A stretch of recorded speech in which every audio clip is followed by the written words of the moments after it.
And good Morning, everyone. Good morning. We are so happy to be here, and welcome to Embroidery Club. And guess what? I have somebody different. She's not new by no means, but different with us today. Lisa is with me today. So thank you, Lisa, for joining welcome. me. I'm happy to help you. Yeah. Kyle decided that she needed an extended weekend. Yeah, that's all right. And extended it to the whole week. So she's going to be gone this week. But yeah, I'm so happy that Lisa is here with me today. And I really appreciate her being here because I know it takes some time out of her day that she has things to do too. So thank you. Anyway, welcome to Embroidery Club. I'm Sandra. And I'm Lisa. And we're here to show you how to do the September block for the Kimberbell Mystery Quilt. And oh my gosh, Lisa, what did you think when you saw this? I think they are so adorable. They are really. He is like, Yeah. or he or she, what do we want to call it, right? Yeah, whatever it is. How's that? There you go. Yeah, this cute little hedgehog. I just thought, oh my goodness, what a great little thing to put in there among all of our flowers. And so I thought, you know, this will be a fun little thing to do, and it's a little bit different than what we've done before. I mean, Kimberbell has showed us how to do chenille before, but this is the first time that they've done anything in this quilt. Yeah. So what's your thoughts on this quilt so far? You know what? I think it's really starting to take its shape. Yeah, it really is coming together, isn't it? I totally agree. I just thought, you know what? And the little different things that they're putting in here and there have been really fun to do. And this year's going to be over with soon. You know what? I know. What is it? October, November, December. After this one, we have 3 more months is all. Oh my gosh, and hasn't it gone by so quickly? It has gone by too fast, actually. Yeah, way too fast. Anyway, we're going to show you how to do, we're going to just give you a little demonstration today on how to do this cute little hedgehog. And hopefully some of our tips and tricks will help you not make some of the mistakes that at least I made. Well, both of us have made. Anyway, we'll show you some of that stuff. So anyway, let's get it going. Okay, there's one thing that I definitely did want to show today. This is just a 4.5 by 4.5 block is what this finishes up. You do make 2 of them, obviously, because that's what we've done with every month.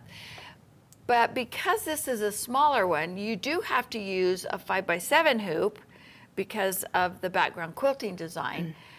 But you can get both of them in a 6 by 10 hoop. You can. Yeah, both of them in a 6 by 10 hoop. So that is really nice to do. So we are going to show you how to do that.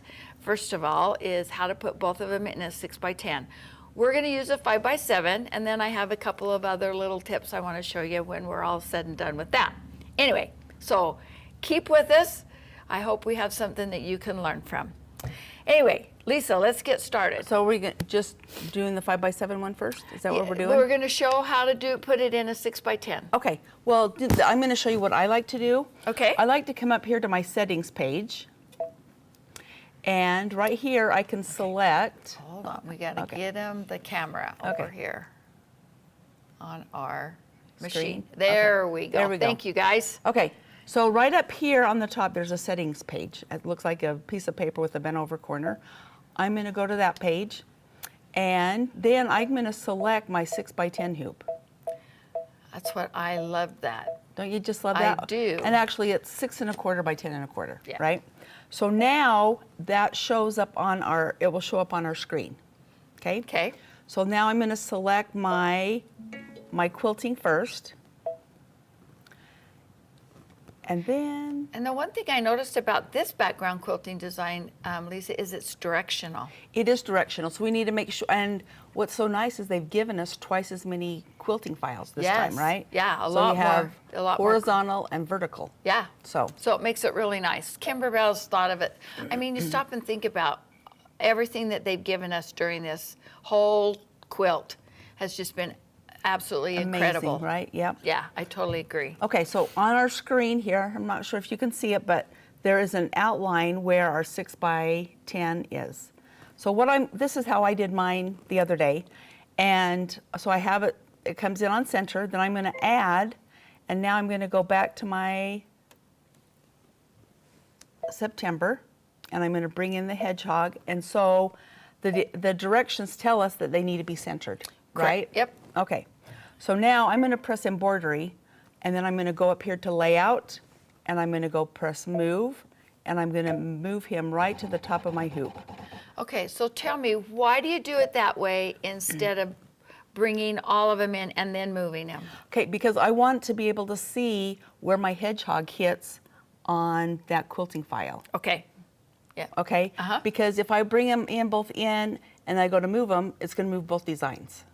Does that make sense? Uh-huh. It does. Okay. So now he's just... Or if you don't set it or hit embroidery first, it moves them all separately. Yes. Yep, that sure does. So you have to make sure and do it together. Yes. Yep, you need to move them together for sure. So now I'm going to go back and I'm going to go hit return. Now I'm going to go up to add. Go back to my thumb drive. Go to my September. Then I'm going to bring in my quilting file and I'm going to press set. Well, you notice it's overlapped it now because it's brought it up in the center. Yep, which it is, has. Which is okay. So now what I'm going to do here is there's a red line around the one that I just brought in. So I can press move, and then I'm going to move that quilting file all the way down to the bottom. Okay? Okay. Now I'm going to press add, and now I'm going to go to my thumb drive, go to September, bring in my hedgehog, and I'm going to press set. But now I just need to kind of see where that hedgehog hits on my quilting. I'm going to press move, and I'm going to move him down so he sits up just about right on top of that flower. Does that look good? Yeah, I don't know if that's how you did it. That's exactly how I Okay. lined mine up. See, I've learned from the best. Oh, well, let me I tell don't know ya. about that. And then once we press OK and press embroidery, now we can do it. But doing it this way, we cannot color sort, Right. okay? Because you've brought in designs and you've overlapped them. And and with this block, it's not going to matter, really. No. So you just stitch one completely out this way and then go to the next one. You might need to trim your upper block back just a little bit when you start your next one so it doesn't get stitched down. But other than that, there you go. Yeah. So that way you can, first of all, save on a lot of stabilizer Yes, you can, by for sure. doing it that way, and save some time because you're not hooping it twice.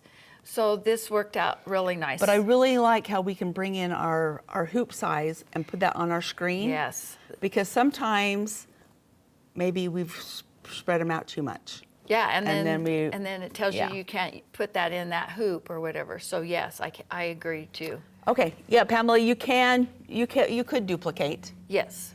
but you can only duplicate.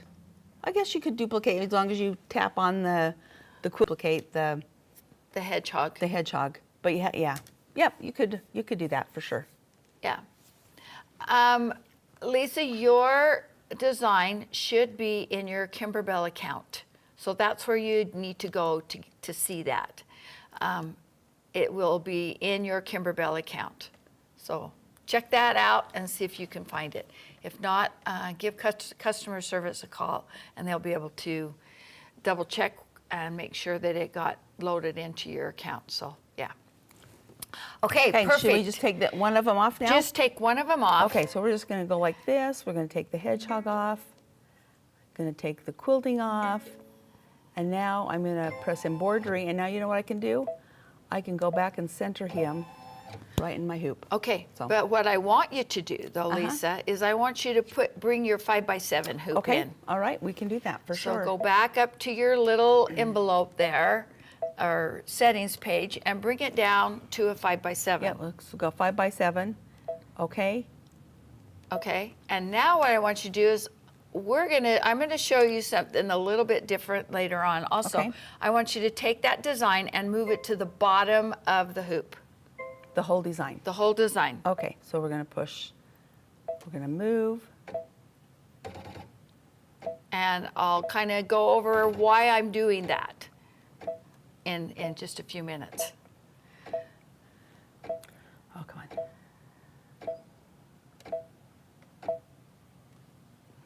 Okay, there we go. Okay, so that's at the bottom of our hoop, so that when we do that design, it's going to be clear down here, okay? Because I'm going to show you what we're going to do with all of Demo, this okay. extra stabilizer that we've got, because our design's going to come in here, and we're going to have this extra up here. So, and then we're going to show you what we're going to do. Okay, now also I noticed that it tells us to bring in the 4x4 quilting design, but we need to realize that with those outer boxes, it makes it 4.5 by Right. 4.5. That's why we have to use the 5x7 hoop. Right.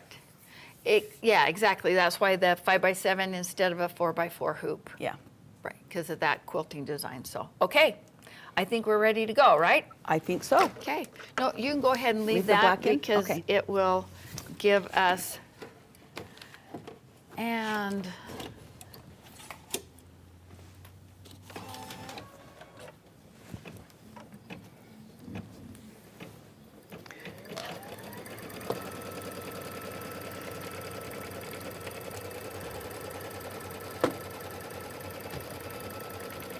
so it's going to give us a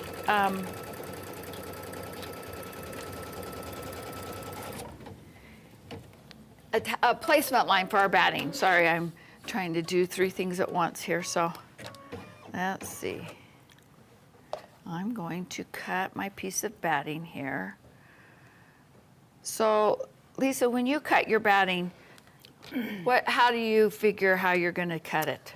Well, I look on the instructions that comes with the embroidery, with the quilting embroidery files. Okay. If you go in there and it tells you what size your background block's going to be, in columns it will say, okay, this is what your batting size is going to be. And then it tells you what's file size and everything. So I really like to at least copy off just one of those, and then you'll have all your instructions. Perfect, perfect. And how do you determine that, Sandra? Well, I take a look at what the finished size of my block is, Okay, and I cut it that size. okay, Because your block's going to be 4.5 by 4.5, but it's also going to have a 1/4 inch seam. yes. So that gives me, if you look at this placement line here, Uh-huh. that placement line is actually the same size as your block. Okay. So that's it going should to be end up the 4 4 by inch. 4. Okay, Okay, after you've trimmed it. So I cut it the finished size of what they want you to cut your block, but then after you trim your batting, it goes down to the size of your okay. block. All right. Then that way you don't have any batting in your seams. Yes, yep. Okay? All right, now I would prefer you to change the color of your okay. thread. And we're gonna do the cream color, just because the black obviously just might have a tendency to show through, and I don't really want that to happen. Okay.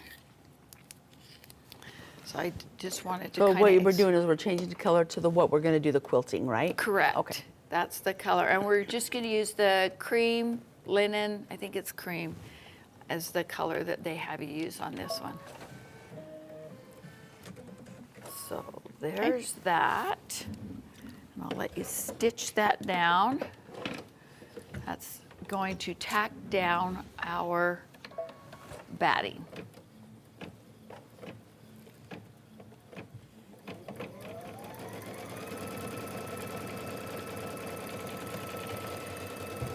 You did a pretty good job there, Sandra. That's what that black line is really nice for, isn't it? Yeah, it is. Yeah, probably not have to trim it too much. Too much, Just a no. couple little places, huh? But you need to make sure it's a little bit bigger. Yes, a little So, bigger, yep. so that so it'll catch. If Yep. you were to make that the same size, that 4 by 4, it probably wouldn't catch really well. Yep, that's for sure. And I have found I want my batting to be tacked down, Oh yeah, for sure. because otherwise it has a tendency to float a little bit, and not always a fun thing. Okay, there we go. All right. So now I'm just going to trim this up. And these blocks usually just whip up so quick. They little really hedgehog do. ones, that's You know, you adorable. stop and think, oh my gosh, I got to do 2 of them. Yeah, but they take very little time. That's for sure. So it's easy to to catch up or stay on track, I should say. Yep. Okay, so there's that. Now it's going to give us a placement line for our fabric.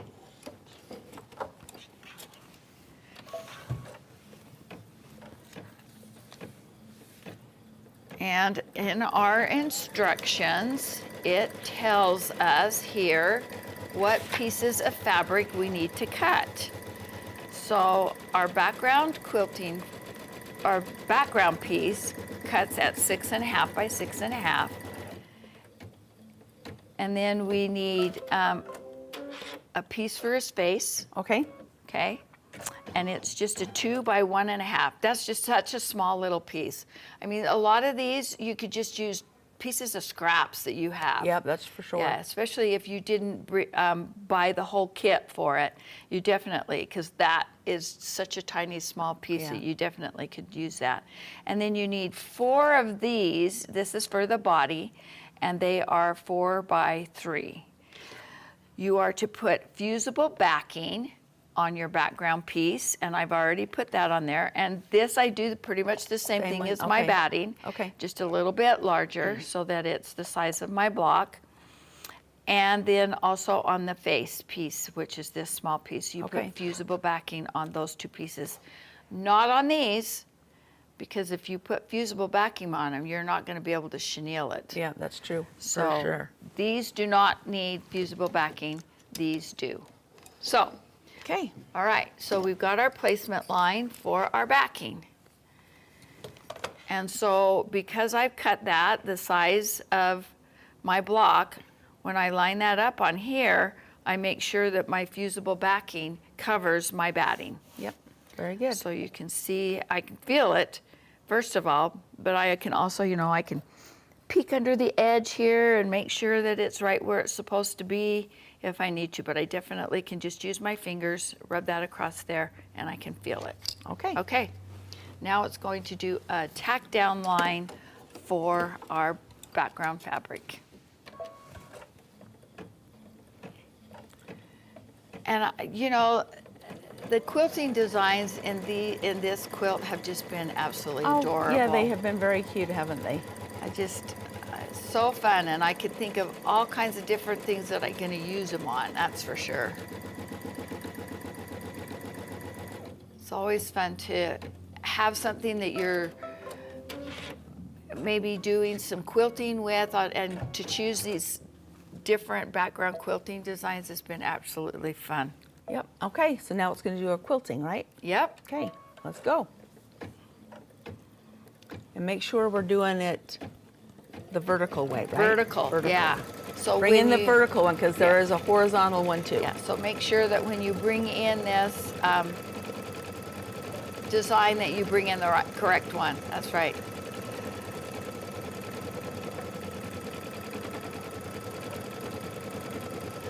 Heidi, I've never seen a hedgehog either. She said she has relatives in Sweden that have hedgehogs that walk all over the top of their Oh, my fences word. and stuff. Yeah, And that's interesting. We had a gal who worked here a while ago. It's been quite a while ago. And she had a hedgehog that she would bring to work with her and put it in like a bag and just hang it up in the closet because it's up during the day. oh my gosh. So she just would bring her bag and hang it up in the closet and it would stay Wow. there. So I have it. I've seen the hedgehog. Oh, that's awesome. My daughter was asking me today, do you know if Jill still has her hedgehog? I said, I don't know. I had a neighbor that had a pig, and she had her pig, and she kept it in her bathroom. Oh my word. I know. I was like, yeah, that definitely would not be a pet I would want, but having a hedgehog as a pet, that's interesting. Yeah. Heidi says, wow. I'm like, yeah, wow. Put it in a bag and just hang it up in the closet, because maybe that's what she must do with it during the day at home. During the day, yeah. So I don't know if somebody wanted to see it. That's why Huh. she brought it. I don't know, but That's I guess fun. it sleeps during the day and is awake at night. That's kind of what she So explained to me. Oh yeah. So then at night it would be Roaming, I roaming guess. all over, or maybe you'd have to make sure it has some kind of a cage. I don't know. Yeah, I don't I don't know know what she that much does. about hedgehogs. I just think they're cute. Yeah, they are cute, that's for sure. Especially these. Yes. This one's definitely a cute one, that's for sure. So, and this is a really cute, fun, quick background quilting design. Yeah, it is, yep. Just takes a second here to finish that up. So, you know, I was talking with my neighbor yesterday a little bit, and we were saying, you know, it just seems like when September 1st hits, all of a sudden you've got fall in the air. Yep. Don't you feel that way? Do you want me to change the color, Sandra? Or Well, yeah, because I will tell you why. because you want to be able to see You it? want to see, you definitely want to be able to see it. That's one thing about this one that I did notice. If you do the placement line in this same color, which is the cream color, Yeah, you have a hard time you seeing have a where hard it time goes. seeing where it's at. So in your instructions, it tells you to use a color that it's not going to show, so it's not really going to matter. But I definitely found that I needed to use the color that I could see, Yeah. because it blends, that cream color blended right in. So what it's doing now is a placement line for our face. So it's going to do, we're going to do his little nose Oh. here, so. Oh, Kathy, you bet. Totally didn't even think about showing the finished block right here off. And here we are talking all about it. Okay, I'm going to put this, you can see ever so slightly where that's at.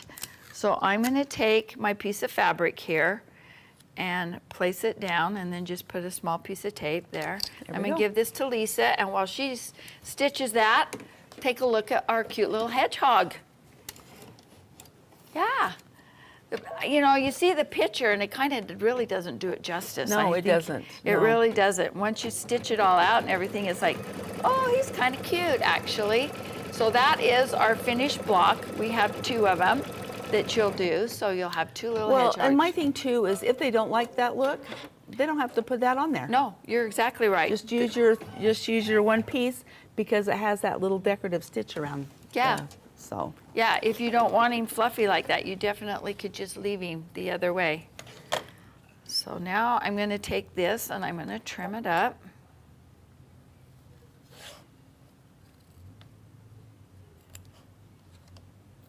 And it does a really nice satin stitch around this. So your trimming doesn't have to be, you know, superb. That's for sure. And then it's going to do a nice little satin stitch around it.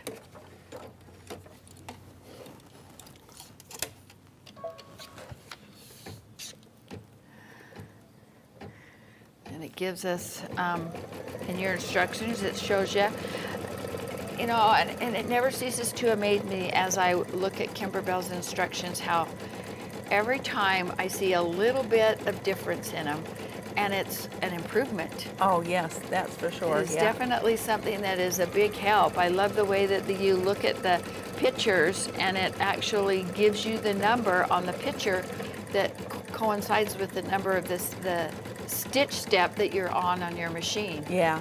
And so that makes it really nice.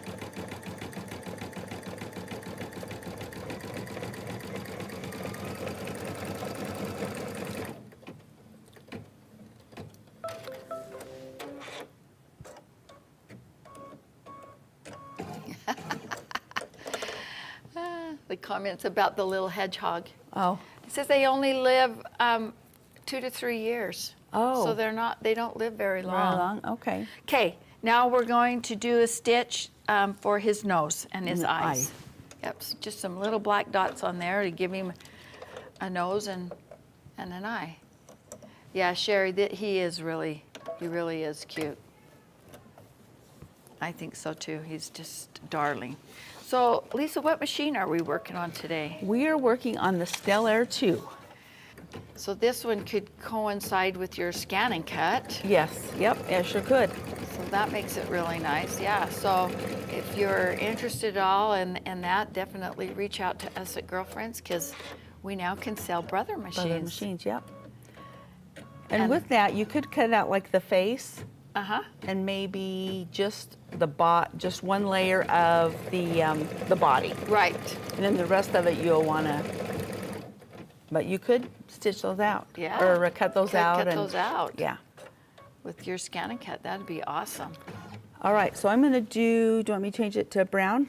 You sure can, because Okay. it'll be easier to see, won't it? Yep. Yep, now we're going to do just a placement line for his body. Like I said, this is such a fast little block, quick. So if you've got an extra 20 minutes, you definitely could get at least one of them done. You know, and this would be really cute on a bib or a cute little shirt for a baby. Yes, it would, wouldn't it? Or a toddler. Yeah. Or maybe we could even do one. Gosh, yeah. For Put a us. hedgehog on my shirt. Yeah, there you go. So I think that would be cute. Yeah, for sure. it would be. I think they're cute. So, Lisa, I noticed that when you thread your machine, I've noticed this multiple times as I watch you, because I watch you. I Oh, see dear. what you're doing here. I noticed that when you take it and put it up through the tension disc and down, and then you put your foot down. Yeah, I do. I put my foot down because it tightens that tension disc, and then I'm not pulling lots of thread out. Okay. But you have to get it through that tension You disc. you get it up through that first. tension disc, because if you don't, you put that foot down, the little door closes up here on number 4. So I pass number 4 and I come down here, put my foot down, and then I can take it, and I'm not pulling lots of thread. So it makes your thread so it doesn't pull out. Yeah, so you that can't you're pull not, it, yeah. Oh my gosh, I'm pulling all this thread out. Yeah. And then finish threading your needle.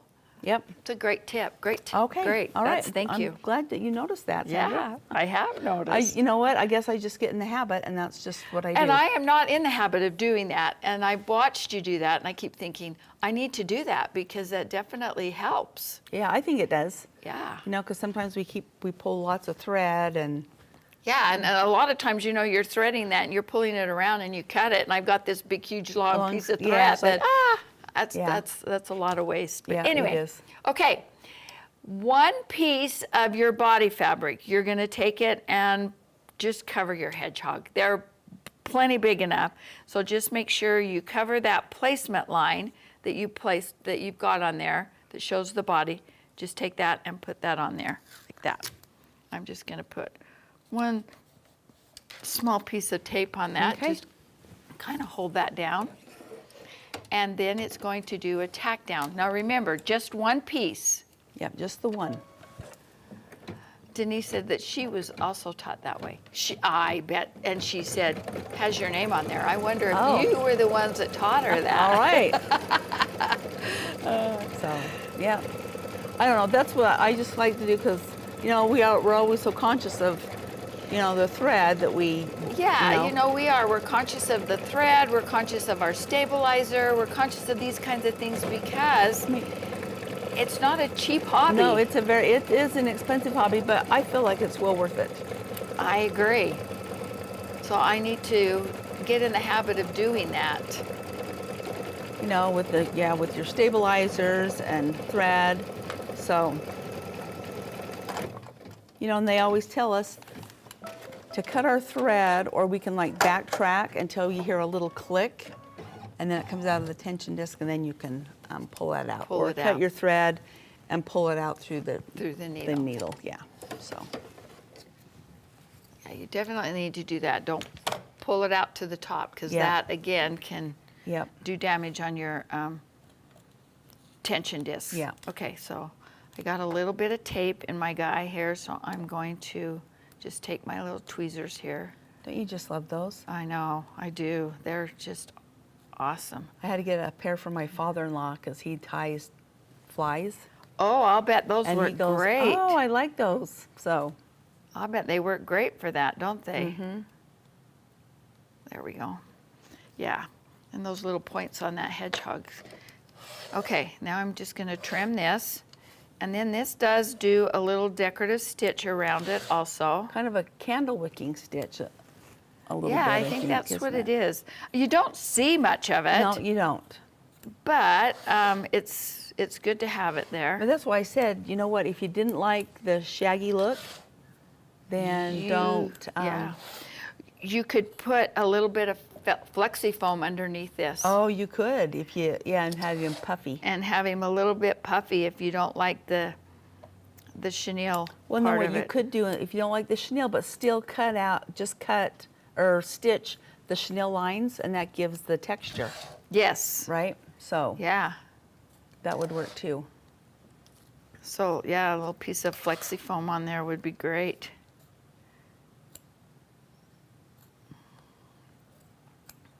He's not an easy guy to trim around, is he? No, he's not. You can tell that I didn't do a lot of trimming because, again, you have a candle wicking decorative stitch around the outside edge of him, and so, and he doesn't really show much. Okay, this one I think I do want to trim that up just a little bit. Okay. So if you wanted to do the flexi foam instead of the chenille, you'd probably want to go back, right? Back a stitch after you did the flexi foam down, and then put your fabric on top, right? Right. Okay.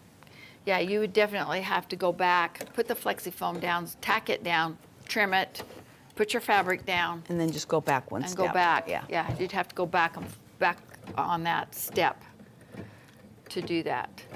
And then your final step would be this one. Yeah.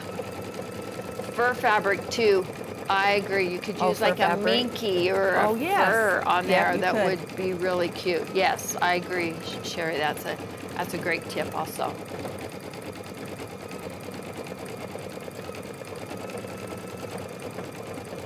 Yeah, I think he's got some potential, that's for sure.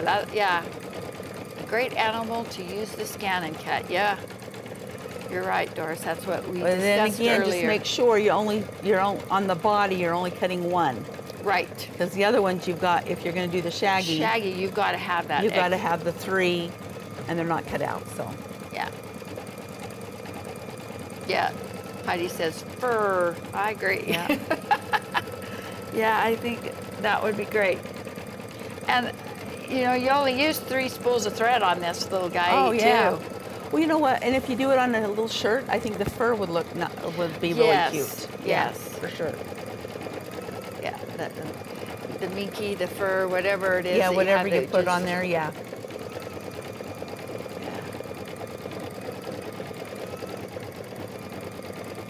So this just does a tack down decorative stitch on the outside of him here, and make sure that it gives it a nice finished edge, because you don't want to start chenilling that part of it and catch this one. And Yeah. so it's great that they do that little decorative stitch on the outside edge of that.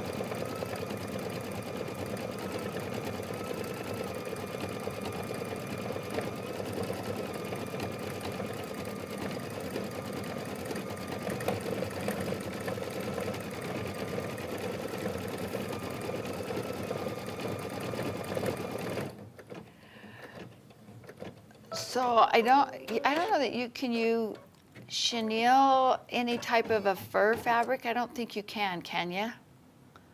I've never Oh, yeah. tried that. I've done Judy's flannel, saying that but you could, yeah, flannel you flannel I definitely could. But I haven't. You could try it and Yeah. see. See what happens. Look, Okay. See, look how cute he is, just like that. So yeah, he really is. And then if you did those little chenilles, The chenille lines? on there, Yeah. he'd be just really But cute. see, that would, like you said, it would be really cute if you did the Flexi foam. flexi foam and then did the lines on Yeah. top. Or if you did fur, like what it was the fur, suggested, yeah. and then put those lines on in there. there too, yeah. That'd be really Yep. cute. Okay, now we're going to take the remainder pieces of our backing here, or the rest of him, and we're going to just layer it on there. And I am going to tape Oh. these down a little bit. Yeah, great idea, Donna. She says, I would be cautious with the flexi foam and the digitizing moves to the placement and the tack down. Placement for the fabric lines. Yeah, they move them out just a Just little bit. yeah. To make sure that they get caught. So yes. Yeah, that's true. Yes. As far, I don't know, Donna, if anybody has tried it that way, but I do know I saw a little bit of chatter on Facebook yesterday on Kimberbell's Facebook group about, oh, I'm not really crazy about this little guy. They were going to find a different one. And so I thought, let's give them some options of maybe something that they would like to. They didn't want to do the chenille. So I thought, let's just think of some options of what you can do. But yes, you do have to be cautious when you're putting flexi-foam when it's not digitized for that. That's true. Yeah, that is true. Because it moves those, I think, ever so slightly, that's for sure. Okay, now it's just done a basting stitch around there.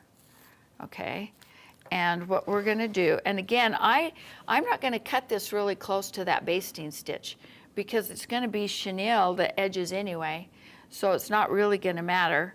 And I want to be really cautious, so I'm just going to kind of stay away a little bit from that. Yeah, because we're going to unpick those. We're going to take it out anyway. But just be a little cautious here as far as stitching around this. Well, it's funny, when I was doing mine, I got thinking, that when I was doing mine and I was trimming, it's like, oh, well, I've got this trimmed. I can just unpick. It's like, oh, no, I can't unpick that now. Not quite it's yet. holding my fabric down so then I can do the chenille line. So, when you're, things you kind of stop and you try to make shortcuts, don't we? Yeah, we do. Yep, for sure. Yeah, we definitely try to do some shortcuts, that's for sure. But I got to think, oh, that's holding the fabric down. Yeah, you can't go trimming that basting stitch out too soon. Just these smaller edges, I didn't worry about trimming all those. I just did a little bit here on the bigger points.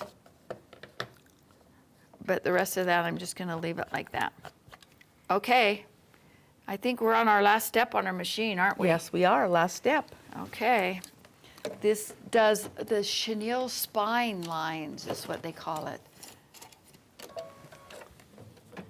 So this is what gives him that chenille look. Yeah.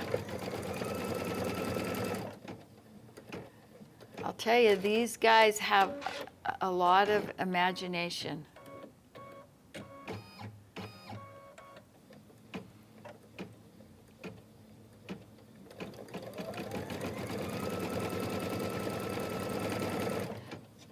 What you could do, Donna's saying, she says that she thinks the flexi-foam might have a tendency to peek out, and it might. What you could do is, if you wanted to do that, take it to software, and again, that's something that you'd have to know how to use. Just bring that one step in just a little bit. Yeah, there you go. And you would have to make a difference on that. So yeah, you definitely have to be cautious with a flexi-foam, that's for sure. But it would be so cute. It would be cute, yeah. I don't think I'd want to do flexi-foam and chenille. No, I wouldn't either. No, but I think you do like one or the other. One or the other. Yeah, one or the other for sure. Do we have a good seam ripper in here? But I was thinking too, I think if you cut that flexi-foam close enough to that stitch line, to your stitch line, you probably should maybe be okay. I don't know. I'm going to have to go home and try it. Yeah, now. I agree. I think that would be a great experiment to try. A good thing to think about, Donna. That's a great thought. That's why you're here, is to keep us on the straight and narrow. That's right. Yeah, it's always great that we get all of this input from you guys, because it definitely makes a difference. And I agree. Denise is saying Kimberbell's giving us lots of different techniques and textures. Oh yeah, and textures too. A lot of different textures in this quilt. You know, Yeah. we've done chenille and all of the glitter and the vinyl and all of the fun stuff that gives this that different textures all over the quilt, which makes it really fun.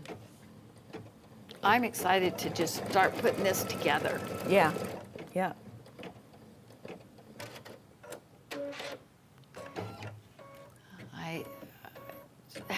And you know what?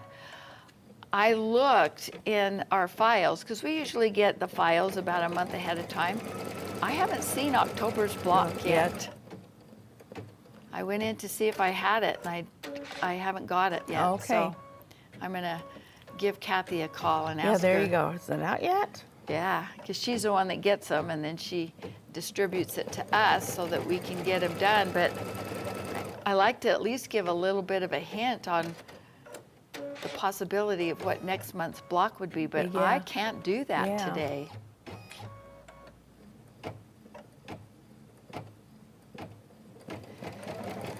Yeah, I agree. Sherry says you wouldn't use a flexi foam with fur, and I agree. No, I don't think I don't think so either. No. I think it's just if you're going to do them plain, Right. but then stitch out the little The little the lines. on it. lines, yeah, just to give them some texture for sure. You could cut that flexi foam a little bit smaller and then just put your fabric over the top of it, Oh, there you go. and then it might not peek through, Yeah. but it's getting it cut that way. Okay, our machine sings to us. All right, there we go.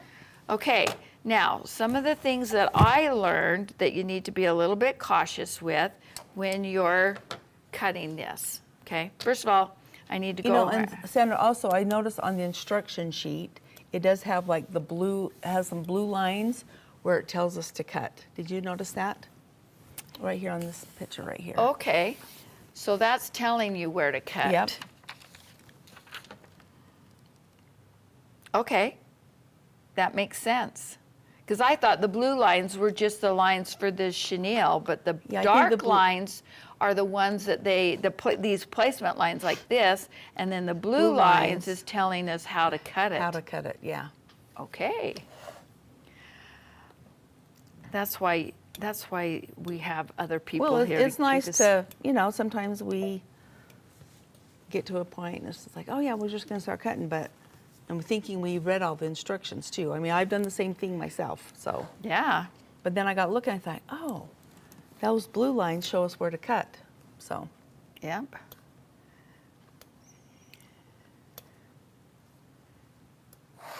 Some of these you have to be really careful when you come around here that you don't cut your chenille lines when you're picking this puppy out. Yeah, and Sandra's just unpicking that basting stitch that was our cut line, right, basically? Right. Yeah, this is that basting stitch that they put in there to hold the body fabric down, and then now we have to take it out, or our edges of our fabric won't chenille.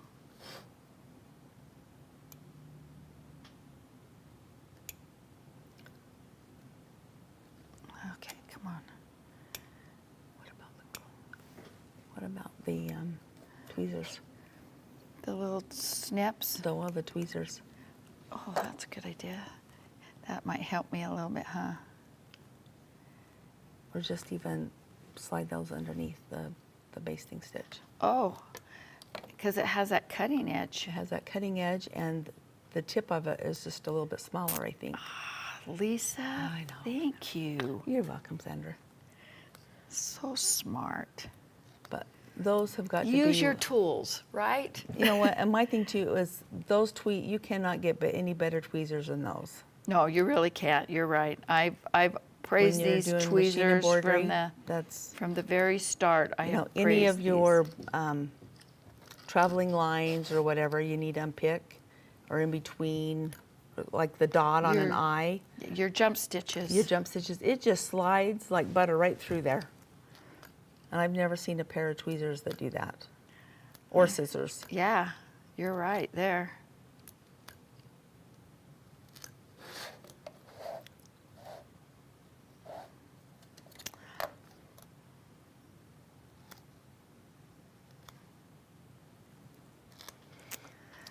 Yeah, there we go.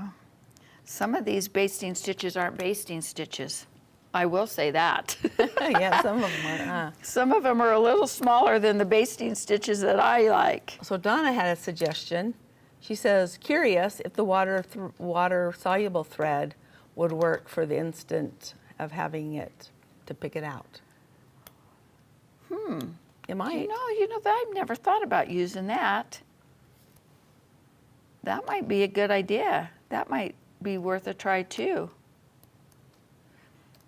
Because they do recommend that you kind of spray this little guy with water to get him to chenille a little bit, and then to use like a fingernail file or what did they say? A hard bristle brush? Is that what they? Yeah, I think so.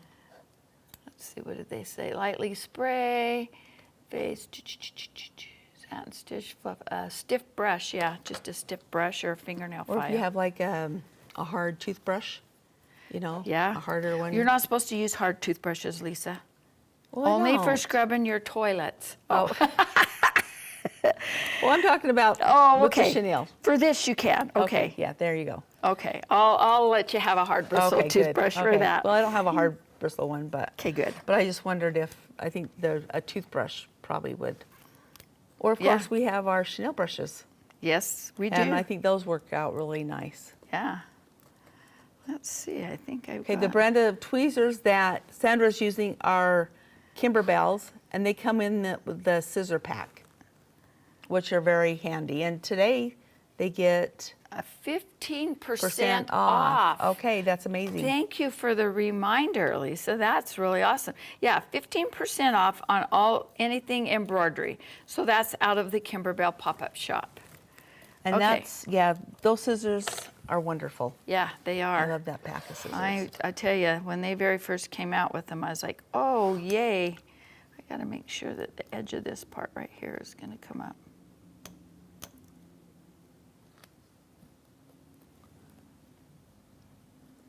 Okay, there we go. I think I got it. But okay. I think if you're going to use water-soluble thread, you probably need to use the top and the bottom, right, in your bobbin? I would think so. Yeah, for sure. Yeah, I would think that, yeah, you would definitely need to use it both. Oh, the code today, Denise, is Embroidery Club 15. That's what it is for today. Thank you for the reminder. Sometimes I just get going and forget about that. Okay, now, Lisa and I talked a little bit this morning about what scissors to use to cut the lines in your chenille. Okay, I just used my curved scissors. Okay, and I went like right down the middle between them. Now, you have to be really cautious and only get the top 3 layers. Do not cut your underlayer or you're going to see a little orange pop up through. underneath there, that's right. Yeah, you will definitely see a little bit of that orange come through. Now, again, I just used these scissors here, and then that one I didn't get all layers, so I got to go back and check it. But I think where these are curved, it's going to be maybe a little bit harder to use a chenille cutter. And I think that's why they're suggesting to use scissors. Yeah, I agree on that one, because we thought about using the chenille cutter, and I don't think that you could.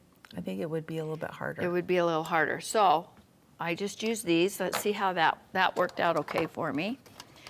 How about your little flexi snips? Let's try those, see if these work any better. Oh, that's not too bad either. This is not too bad. You definitely have it, up on the edge. That worked out pretty good. Lisa suggested maybe the other scissors that came in the Kimberbell kit, because they have this fine tip on them here to get in. Oh, those work pretty good too, Lisa. Now, the one thing I learned when I did this, Do you see this part right here that has a little spot right there that's not connected? And then right here, I learned, the first one I did, I learned a couple of things from it, let's put it that way. But the first thing I did is I went ahead and did this, and then I cut those all out. And I think that when I did that, it created a space that when I went to chenille it, it pulled all the fabric out, and it left him a little hole right here. And so to reinforce that, to keep that from pulling out right here, the second time I did it, I didn't cut this line here between this right here. Oh, okay. So I just did along the lines here, and I didn't, this is the area that I found I had the most issue with, was right here. Okay. And I'll show you. It's good that you guys can see my mistakes here. There's only 2 layers there. I think I got another layer to go through. I like these curved ones a little bit better, Okay, Lisa. good. That's great. Just because it gives you that tendency to come away from the hoop a little bit better.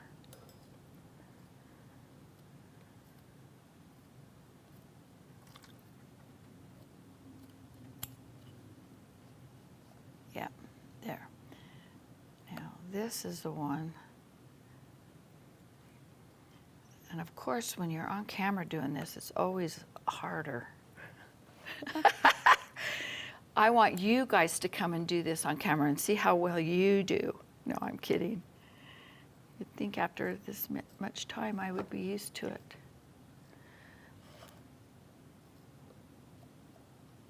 Yep, there we go.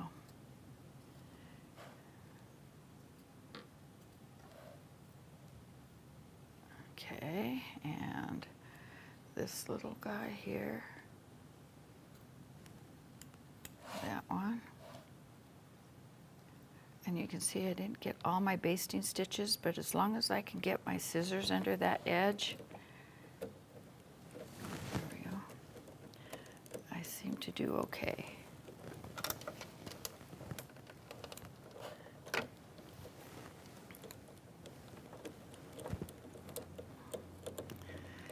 Yeah, just kind of, you know, to chenille it, like when you do straight lines, it makes it really nice and easy. Oh, yeah, it does, but with curved edges like this, it's a little bit more difficult. Let's see. But I think those Kimberbell scissors are 2, working great. 3. Yeah, they seem to be doing okay. Yep, there's 3 layers there. And you notice that I keep pulling my layers back so I can make sure and have all 3 layers.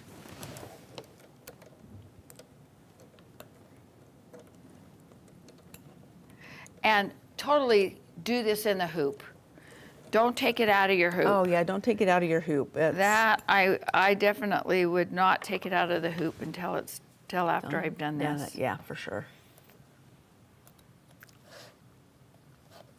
Okay, this is my last area here. Come on. I got a basting stitch there. It's not letting me get my scissors under it. There we go.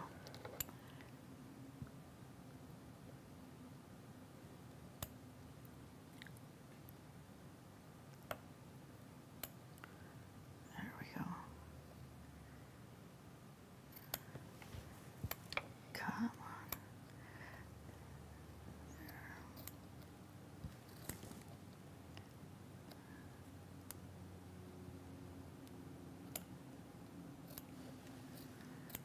And one more little area right there. Oh my goodness, this one's giving me a fit for some reason.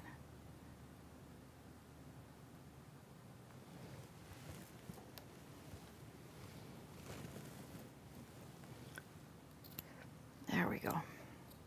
Okay. Oh, that one needs to go.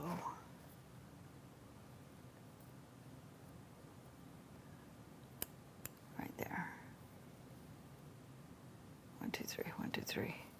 All right, I think I got him, Lisa. Okay, But good. you can see that right here, I have left that one attached right there, and I'll show you why. Okay, I personally like this little thing. I like that one too. For chenilling. Okay, I have used the little stiff brush that looks like a toothbrush Toothbrush like a that we really have, yeah. hard scrub brush, but I personally like this one the best. Okay, and you can see the little curves on it, but that you just take it and do this. I did not use water on mine. I didn't feel like I needed to. Some fabrics you might, but with this one, I didn't feel like I needed to. And you kind of have to go both directions so that you can get both sides of the chenille strip, and just go like that all around. Now you'll notice I get some really long threads here. Now you can leave him like that, and then he'll look really shaggy, which is fine, or you can give him a little trim. And that's what you do. You just do that, and you can see, and you can chenille him as much as you want. So I do recommend that you be a little cautious and not do too much. Yeah. And I think that was probably one of my issues, is that I did it a little too much. So let's take a look at mine here. So this one right here is my first one. Okay. And I don't know if you can tell, but if you look really close, I have a big hole right here in the middle. But I can see my stitch line right there that actually has no fabric underneath it. So I think what I did too much in this area, but this is the area where I told you that I made sure and left that stitch straight so that it was reinforced from this one to this one, and it didn't pull. And I don't, yeah, that's true. And so when I did my second one, I didn't cut that, and it did much better when I Yeah. chenilled it. Okay, so be a little cautious when you do that, because like I said, you can do it too much, and then you're pulling all your threads out like I did here, and you want him to be just fluffy like this and not have those gaps in him. This one looks like he had a little bit of a fight with the other one. with another one or something, and he took the worst of it. Yeah, See, no, he- you can spritz it with water too, for sure. Yeah, yeah. It's you just, I think it's definitely- personal preference. Yeah, you definitely can do that. That's for sure. So that's our little hedgehog. Now, I told you that I was going to give you a couple of little tips after we're all done with this. Now, last month when Kyle and I did Embroidery Club, I mentioned that I piece my stabilizer. My piece is a stabilizer after I'm done. Okay, so that's one of the reasons why I moved this design down to the bottom of the hoop. You put it in the middle, then you've got two smaller pieces at the top and the bottom, and it's like, I want a little bit bigger piece here so that I can take that and piece it with another piece. So as I discussed this a little bit with Lisa, I said, normally what I do is, so because I did two little hedgehogs, these were the pieces that I got cut from my stabilizer when I took it out, because I did both of them in a 5x7. Okay, those are the pieces that I got. I'm going, okay, if I take those, I could either piece them together and make it big enough for a 4x4, or I could possibly piece them together and make it big enough for another 5x7. Okay, so I'm going to take this one out of the hoop here, and I will cut this with my orange pop rulers with the 4x4, put the orange pop ruler around it and cut it. And then I'm going to have this bigger piece on the top here, which is very similar to what I've got here. So a lot of times I'll take my hoop and go, okay, this is the size that I'm going to be doing. If I had a 6x10, I could possibly put another piece on there to make it even bigger. Anyway, you can see that my 5x7 will work, but I've got this gap here in the middle here. So do I take this small piece and put it in the middle, or do I make it on the top? I normally, when I piece my stabilizer, want to make it so that the biggest part of my stabilizer is in the area where I'm going to stitch. Okay, Yep, that's what I okay? was going to say. So that I don't necessarily, you know, there are times I'm going to have a seam there, but if I put this in the middle like this, and I have a design, I'm going to have 2 seams in my stabilizer here. Not that that's a bad thing, but I try to make it so that, again, the biggest piece of my stabilizer, it doesn't have a seam in it. Yeah. So what I would do in this case is I would take these 2 pieces together and put one at the top. Because as you can see, that seam's going to be clear up here. I'm going to have a smaller one here, and it's not really a seam. Okay? You just kind of overlap it a little bit. And then if I needed to, I could put another one down here, because those are the areas that's just enough to hold it in my hoop. Because sometimes if you cut your stabilizer a little bit too small and you're like, ah, dang it, you don't want to throw that big piece of piece of stabilizer away. Maybe just one of these little pieces like this will work to make it so that it will hold it in the hoop. Okay. Okay? So, how do I do this? The method that I have used and I've always used is I just take them like this and I overlap them ever so slightly, about like that.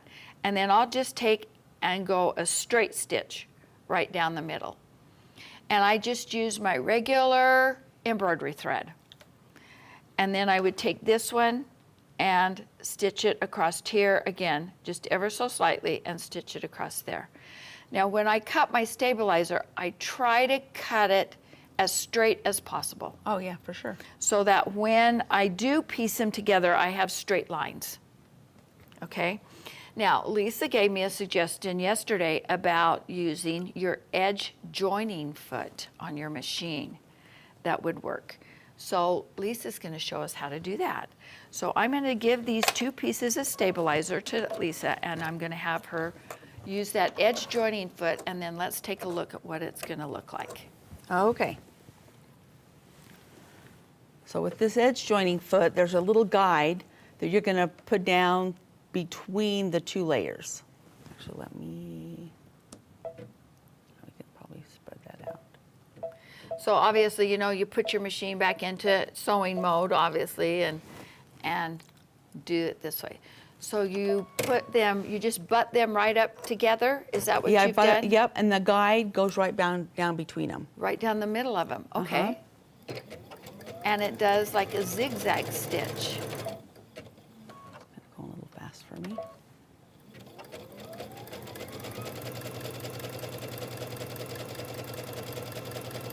Okay. Still going a little too fast here. So you kind of have to just guide it so that it just goes in between them. Okay, let's take a look here. That works out really nice. It is, yep. That actually works out really nice. Yeah. So they I don't like that. So they don't really It doesn't overlap really- each other. yeah, it They doesn't- just butt next to each other, and that zigzag keeps them together. zigzag stitch is what gets them together. And then when you put that in your hoop, obviously, as you can see, I'm not going to have enough with this piece, so I need this little extra piece. Okay. So I'm going to have you do that more. one really Okay. quickly, and then I'll put it in my hoop, and we'll see how it works.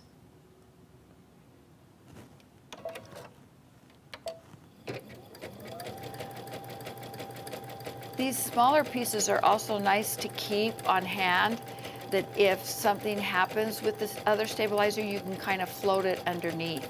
Yeah, that's true. So I definitely keep my not really small, but my pieces of stabilizer like this that I can use to stitch together. Okay, and there's that one. So now we've got this piece of stabilizer right there that you can see. This right here is just a smaller piece, and then these here. And then if I am going to use this with my 5x7 hoop, I will put that in there. Fits great. and put this on and tighten that down. Just kind of pull it a little bit, and then there we go. So I've done 2 blocks, and I've used 2 separate pieces of stabilizer, and now I have a third one. Yep, there you go. So there you go. And especially when you're doing some of these bigger projects that Kimberbell has out, to save on stabilizer is absolutely beneficial. Yeah. I really think that it's a good thing. Yeah, and we were also talking last night too, Sandra, about the water-soluble stabilizer, Yes, right? yes. And I liked your idea about maybe using the water-soluble thread Yeah, to stitch that together. 'Cause yeah. if it- Yeah, if you're using a water-soluble stabilizer and you can piece it together like this, if that stitch needs to come out, you know, you don't want that stitch there, you would need to use a water-soluble thread. But I don't think I would do it with actually a freestanding lace project. Oh, gosh, no. But I think if if you're doing it and putting felt or fabric on top of that, I Yes. think you should be fine. I agree. Yeah, So- no, on a freestanding lace, I definitely would not Wouldn't, use a piece stabilizer. But if you're doing it for, like you said, something that needs to be washed out a little bit around a leaf. Okay, yeah, with like the leaf, yeah, the felt or something like that, yeah. Anything like that could, it's not really going to show, then you definitely could use this and maybe use a water-soluble thread. Yeah. But Lisa also said gave a suggestion that with your water-soluble stabilizer, it does have a starch in it. And so we've heard people would take that and soak it in like a bowl of water, and multiple pieces, Yeah, obviously. multiple pieces, yeah. You need multiple pieces of stabilizer, kind of soak that in water until it dissolves, and then you need to strain it a little bit, Yeah, because just it probably does put it through a strainer. through a strainer and put it into a spray bottle, and then you've got use that starch. as your own Starch. Yeah. So So somebody told me about that years ago when we were doing Embroidery Club. that she's done that. I think that's So, either way, Yeah. I mean, you're using it, right? You're right. And so, I would definitely see what you could do about doing something like that. But yeah. So anyway, the question came up on how do I piece my stabilizer together, because I had talked about it. That's basically what I do. And I have pieces in my sewing room that goes this size, this is this size, and this is this size. And then what I'll also do is I'll just sit down and just do a bunch of them. And then I write in the corner of my stabilizer there you right go. here. Great idea. I'll just take a little marker and put 6 by 10, 5 by 7, 8 by 12, whatever size I made that to fit that That's a great particular idea, hoop, Sandra. so that when I go to use it, I'll know exactly what size it's supposed to be. very good. So yeah, we definitely, if you stop and look at how much stabilizer you cut away from a lot of these projects, there's a lot of wasted stabilizer. Yeah, there is for sure. And so you can definitely use it in situations like this. So there you go. Okay. A couple of tips that we've given you today. Hopefully this will help. And I want to see all your cute little hedgehogs out there. Post your pictures on our Facebook group. Please don't forget the coupon code for today is Embroidery Club 15. 15% off anything out of the Kimberbell pop-up shop. And we really appreciate you being here. Thank you so much, Lisa, for joining me. Thank you. It's been fun. It's been great to have her here. I'm so glad that she's got so many great ideas. It's great. I love working with Lisa. So thank you, and we shall see you in October, and I think it's like the 5th, Okay. 6th, 5th or 6th, something like that. The first Tuesday in October, and I wished I could give you a little bit of a hint, but I haven't even seen Yeah, I haven't either. haven't seen the design for next month, but I'm sure it'll be awesome. Yep. So thank you, Kimberbell, and thank you everybody for being here. Thank and you. We shall see you again later. Thank you.